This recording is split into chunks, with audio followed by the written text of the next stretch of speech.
Hey guys, welcome back. My name is Mark Penson-Stadler. In 2 days, my dad and I will be flying this Mooney to Oshkosh, Wisconsin.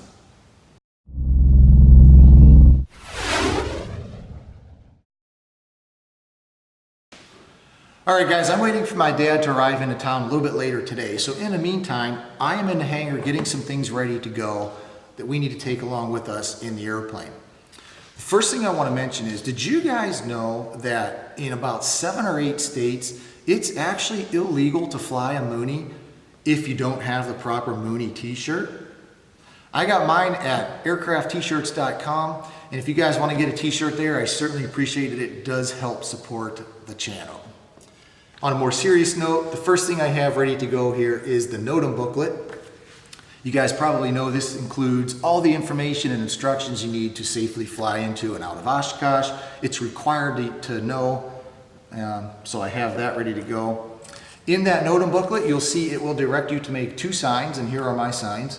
I made these from 1/4-inch poster board I got at Walmart, and I used my vinyl graphics cutter to cut out these amazing letters. Vintage airplane camping is where I will be parking. And if you're not familiar with why you need these signs, when you land at Oshkosh, when you pull off the runway, the first thing you do is you hold the sign up in the window, and that lets the volunteers on the ground know where to direct your airplane. So vintage airplane camping for me. And then same thing when you depart, they need to know if you're going VFR or IFR. I'm going VFR. So one of the things we always do every year is we go to Oshkosh a couple days early because we love to just sit on the flight line and watch all the arrivals. And it's a lot more fun if you can actually listen to air traffic control. So I finally broke down and bought my own Sporties transceiver so that I can listen to air traffic control. Normally what we do is we borrow somebody else's radio from camp, or we bring a little one like this that I bought at Radio Shack about 30 years ago. And it works okay, but we can't figure out how to program frequencies in it, and the batteries die quick, so I just decided to buy a new one. And now as far as the route, I'm flying to Oshkosh in 2 different legs. The first leg will be from Michigan to an airport south of Chicago, and I'm going to fly that one IFR. And at that airport, I'll meet up with a buddy of mine from Colorado Springs who is flying his Mooney to Oshkosh for the first time. So we'll meet there, and then we'll both go VFR pretty much straight north up to Oshkosh. But I have that route plugged into ForeFlight here in my iPad, and my airplane does not have an IFR certified GPS, so I will be flying old school from VOR to VOR, which will be kind of fun. But that route is all plugged in here and it's all ready to go. And finally, I have a Garmin handheld GPS I bought.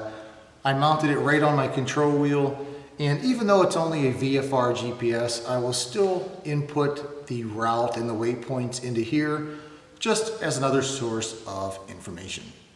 Now you guys might have seen these orange rubber mats I have spread out here.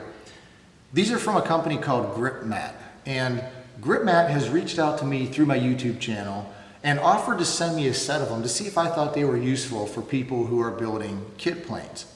So once mine arrived, I put them to use right away. I'm working on my Zenith Cruiser wing, installing the nav lights, and I'm also working out some air bubbles that I have in the decal that I put on the top of the wing. So here's my honest opinion, what I think about these. I actually love these things, and I've seen these years ago, and I've always wanted to buy one, but I just kind of would forget about it or never thought about it. What I would normally do is put a towel over the surface of the plane where I'm working, and I put all those tools on a towel.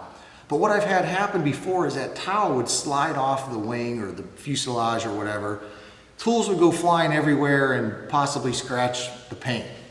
What I like about these is they don't slide. They're made from some kind of rubber that's designed to really grip the surface of the paint, and you can load them up with tools, you can weigh them down, and they will even work on a curved surface like the top of your fuselage, and they just don't slide off. So they're really, really useful. They don't scratch the surface of your wings or your paint. Now, in order for me to promote these, I wanted to see if other people thought they were as useful as I did. So when I was done with them, well, I'm never done with them, but when I was done using them or testing them, I gave them to my neighbor Len, And he's building a Velocity, so I let him use them for a while to see if he thought they were pretty useful. And he agreed, he loved them, he thought they were useful. He loves being able to put all the tools together in one spot and not having it scratch the paint on his Velocity. And then when he was done, I had to pry him out of his hands to get him back, but I gave him to my buddy Brian, who is flying and maintaining a Glasair, and he thought the same thing. No longer do you have to put a towel over the surface and have that towel slide around. He was able to just put them on top of the airplane, put the tools he needs in there, and they worked great. So I really like them. I'm definitely recommending them to you guys. And now here's the best part. GripMat wants to offer you guys 10% off on your first order. Now they've come up with a discount code of KitPlane10. Now what that means for you guys is if you go to gripmat.com, and when you go to put the items you want in your cart, when you go to check out, you're going to see a box. In that box, you put KitPlane10, and that will save you 10% on your first order. So big thanks to GripMat. I look forward to working with them, and check out their website right here. All right, well, once my dad arrived in town, we put everything we need or everything we're taking on this table, and we weighed it all. And we did that by stepping on the scale to get my basic empty weight. And then I just held each item and got back on the scale to see what the difference in weight was. My dad made a list and wrote all the weights down. So after we weighed everything, we kind of added it all up to see where we wanted to divide it in the airplane. Everything we're taking comes out to 100 pounds. So after we figured out the weight and balance, it's just time to load the airplane.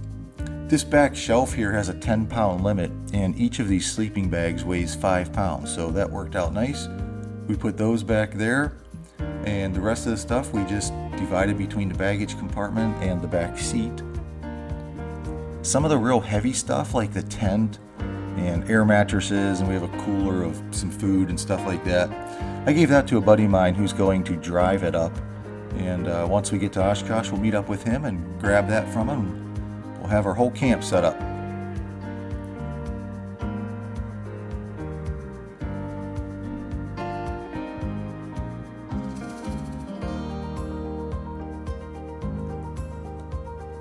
Well, once we were done loading the airplane, we decided to go flying because it was a rather nice evening. So I called my neighbor with his Glasair, and we just went up and circled around for a while and had some fun. We're going to leave Saturday morning for Oshkosh if the weather allows. The weather is not looking great, but we'll keep an eye on the weather, and hopefully we'll have a very nice flight from Michigan to Oshkosh. Hope to see you guys there.